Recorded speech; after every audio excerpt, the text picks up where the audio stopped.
Alright, welcome to episode 40 of Whale Talks. If you're new here, this is episode 40 sa Spotify and on on YouTube. Hindi ko alam kung pang ilan na to, pero ayun. Ang title ko dito ay I used to question God. So, I'm actually recording this ng April 2. It's Monday, Thursday. And matagal ko nang gustong gumawa ng episode din na about God, but hindi ko siya ma-compose masyado sa utak ko, pero naisip ko lang din na oo nga, hindi ko naman kailangan i-compose, hindi ko naman kailangan, kung ano-ano pa ang like i-bullet points pa kung ano man. So now, I am recording this base kung ano man ang papasok talaga sa utak ko. But yun ang gusto kong theme talaga for today. I used to question God. And quick story. When I was in high school, super overthinker. And isa sa ino-overthink ko, may mga kaklase kasi ako noon na atheist. May mga kaklase ako noon na hindi sila naniniwala. Tapos ako, as an overthinker, naisip ko, parang, alam mo yung mga oo nga no feeling na, totoo nga kaya? Meron nga ba kaya? Ako kasi yung type ng person na parang kailangan mong kutkutin yung isang bagay hanggang sa makuha mo yung sagot na gusto mo. Pero as time went by, habang natapos din yung high school, there were questions in my mind if God was true, if totoo ba si Lord. And I came across this one quote, one saying, or kung saan ko man siya nakita, and I'm very, very thankful for that. Sabi niya, minsan ka na lang mabuhay, hindi ka pa ba maniniwala? Sabi ko, oo nga no. Like, oo nga no. Tapos, from that saying, dun lumakas yung faith ko. Tinuturing ko kasi si Lord na as someone na parang tropa ko eh. Parang anytime, pag pumikit ako, pwede ko siyang kwentuhan, nasasabihan ko. And me, I am not hindi ako yung, mula rin bata ako, hindi ako yung tipo ng tao na mahilig magmass, mahilig magmisa.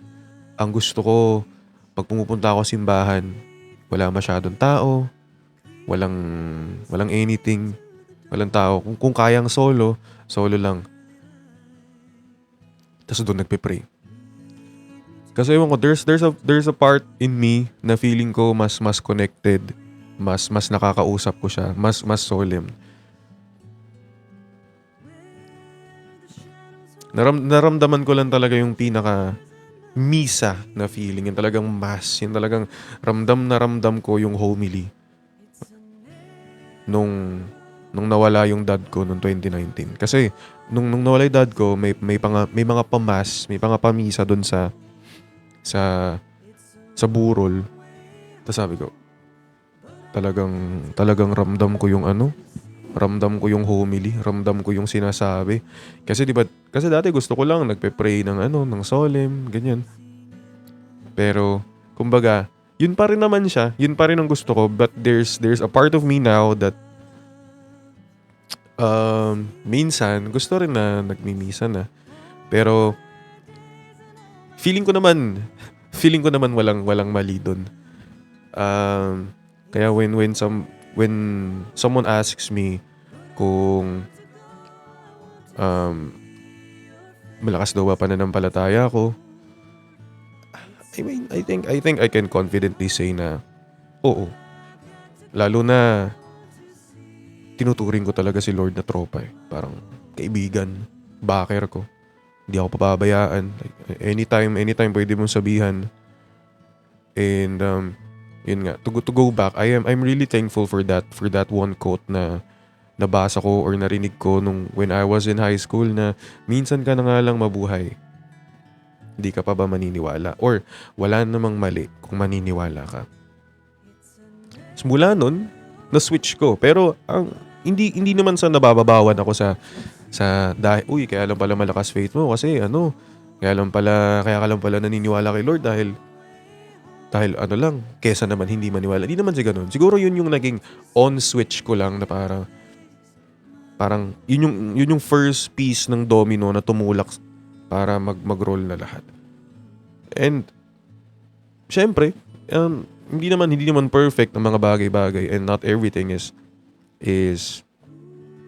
going the way they are planned, but there would be times also that still I question God mga years back and even months back. Like for example, when I am hurting, when things don't go my way, and lalo na kung pinaghirapan ko yung isang bagay, and lalo na kapag nawawalan ako ng mahal ko sa buhay. Siguro yun yung isa sa number one reason na, yun yung isa sa number one trigger ko bakit ko sometimes I question God. Like, batang aga mo naman kinuha, boss. Batang aga mo naman kinuha, Papa J.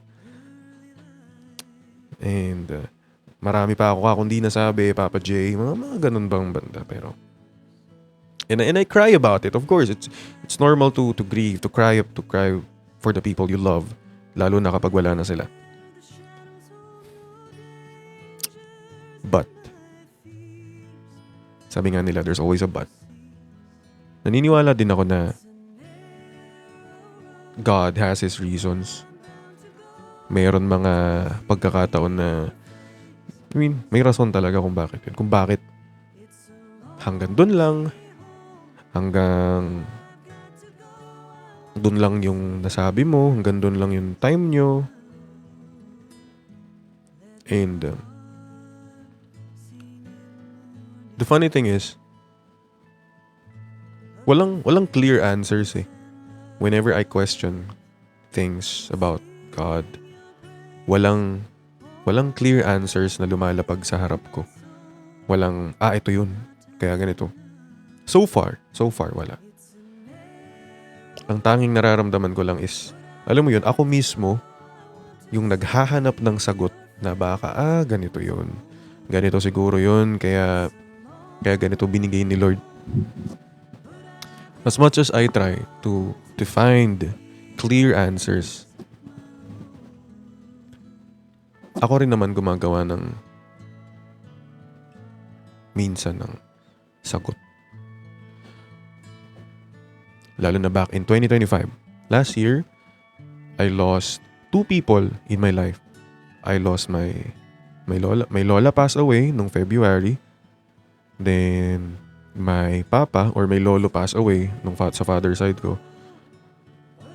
And kaya super slump ko noon 2025. Sabi ko, Lord, bakit naman ganun? Bakit naman sabay? Bakit naman magkasunod?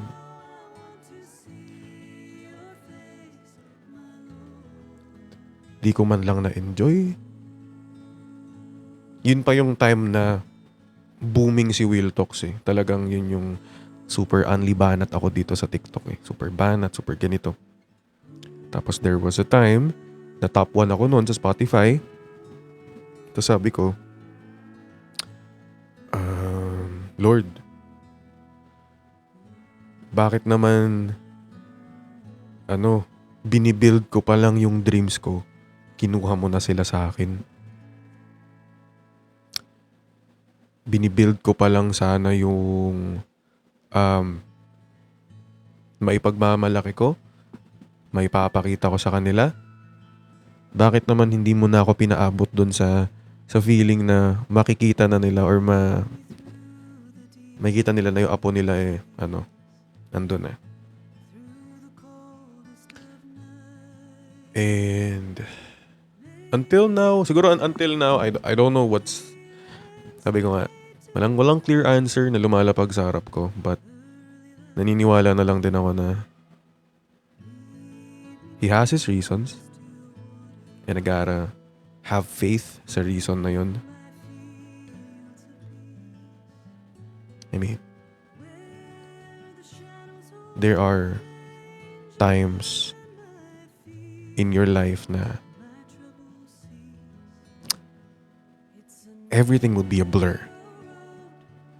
Everything would not make sense.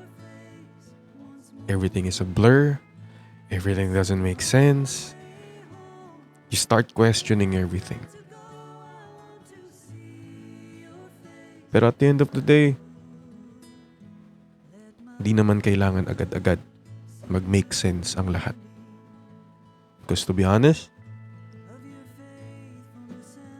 kahit papano, I am actually living in one of my prayers. I mean,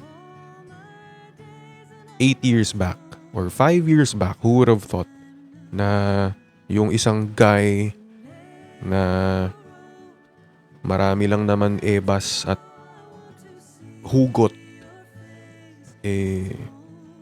magiging one of the chart holders ng on podcast ng Spotify. Hindi sikat, hindi anything, but kahit papaano may napatunayan sa sarili niya. And as time goes by, habang nagbabago yung mga goal natin sa buhay, hindi rin natin namamalayan na we are actually living in one of our prayers.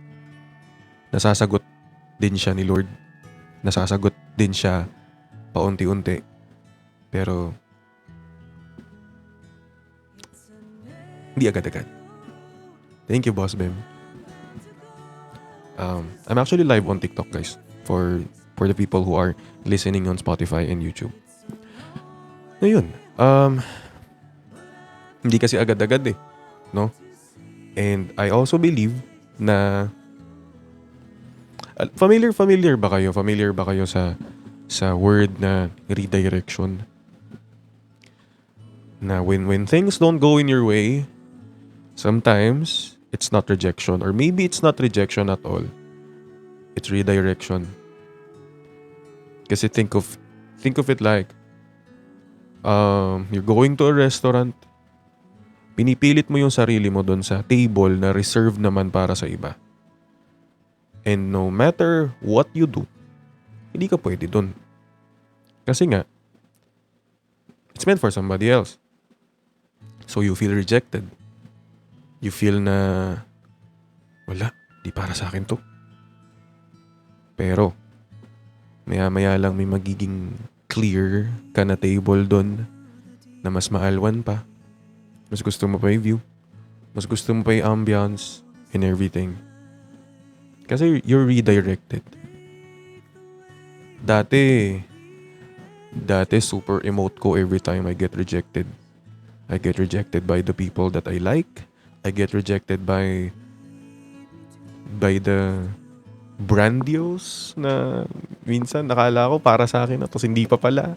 Sabi ko, oh shit, okay, ito na, start na to ng ko, pagbibuild ko ng pangarap ko, tapos biglang marireject ako, uy, di pala. Pero iniisip ko, baka redirection. Baka hindi talaga ito yung para sa akin. Tapos, merong mas maganda, di ba? Merong mas okay, meron mas akba. And maybe that's life. Yun talaga ang buhay. You don't always get what we want. We are full of questions. We are full of things na pinaponder about. And lalo na, when things don't go in our way, we start questioning God. naisip ko lang din ngayon. Kapag hindi natin nakukuha yung gusto natin, or when things don't go in our way, we question God. Pero kapag nakukuha natin, or kapag biglang dumating sa atin tas di natin namalayan, do we say thank you agad? Naaalala mo bang mag-thank you agad? Lalo na kung hindi mo naman to pinag-pray tapos bigla kang may natanggap. Do you remember to say thank you also? Pag kasi heightened tayo ng sadness natin and lungkot natin, galit natin, tampo natin,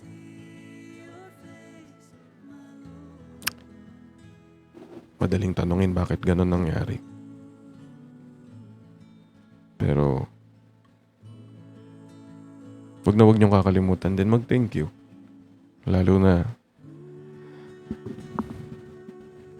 na minsan mas binibigay pa nga yung para sa atin pero hindi natin alam na, yun pala talaga. Even on love. Pag na-broken ka, pag iniwan ka, naniniwala pa rin ako na everything happens for a reason. Kasi kung hindi ka mabobroken ngayon, kung hindi aalisin ni Lord sa buhay mo yung tao na yan, hindi ka magiging better na person para sa'yo talaga. Always trust in His timing. Yun lang lagi ako. Naniniwala din ako sa God's perfect timing. Amen. And, yun.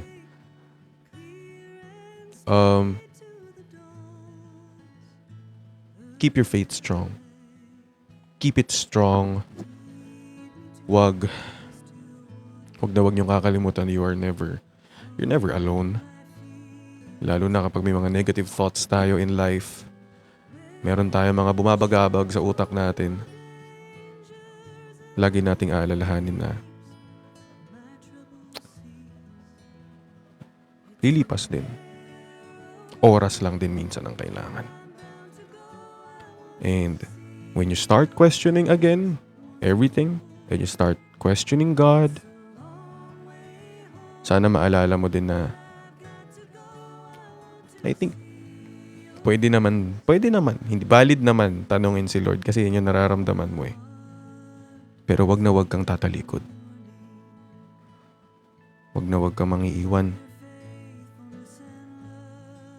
At kung sakali man dumating ka sa punto na yun, for sure, i-welcome back ka pa rin naman.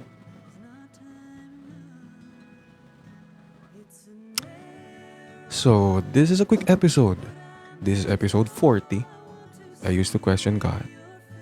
And if you're like me, na minsan na rin tinanong si Lord about sa mga bagay na nangyari sa buhay mo, can you drop sa comment section here on Spotify and YouTube ano yung nagpalakas ng faith mo, or ano yung naging turning point mo na ito pala plano sa akin ni Lord. So until next time, this is Will Talks. Love, life, and everything in between. Welcome home. But I'm bound to go. I want to see your face once more. It's so